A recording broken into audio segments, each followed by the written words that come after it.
This is Bobi Wine, an opposition leader and one of Uganda's biggest musicians, a self-styled ghetto president. People are not just following me. People are following an idea.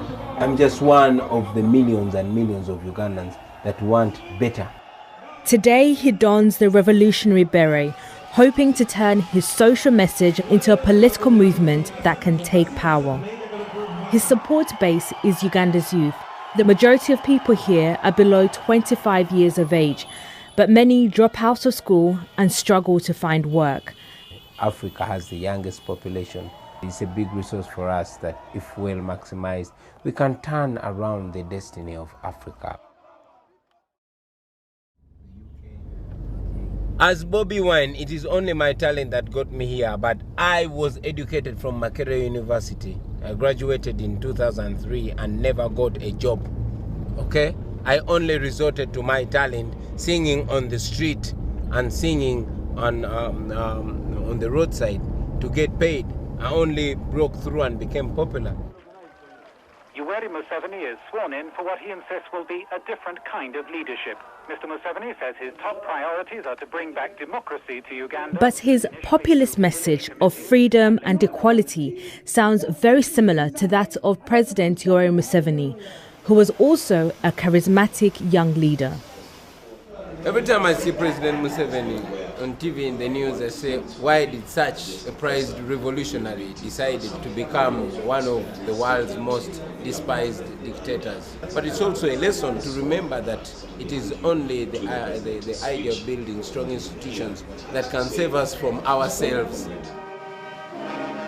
Bobi Wine hopes people power can propel him to the top, but he's also been learning how traditional Ugandan politics are played.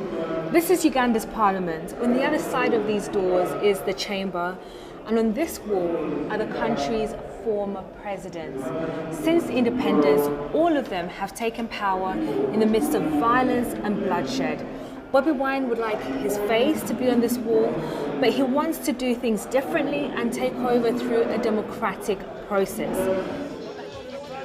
Bobi Wine has been travelling the country trying to build a political base.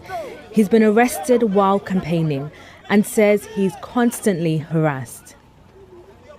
I used to be so free.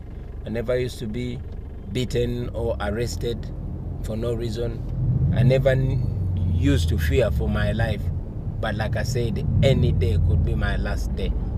So I miss my old life. I miss my freedom. 3 decades in power, but President Museveni is not taking anything for granted. It's 18 months away from the next election, but he's already campaigning. Dressed in military uniform, he says people only vote for Bobi Wine because he's a singer, and he should go back to singing in the clubs. Music is still the backbone of Bobi Wine's politics. He regularly visits Western capitals to perform and meet politicians there. The president's supporters say he is representing foreign interests. If there's any agent of the West, that is Museveni, right from the day he came, he's using borrowed money to oppress our people. And yes, he's an agent of modern-day colonialism.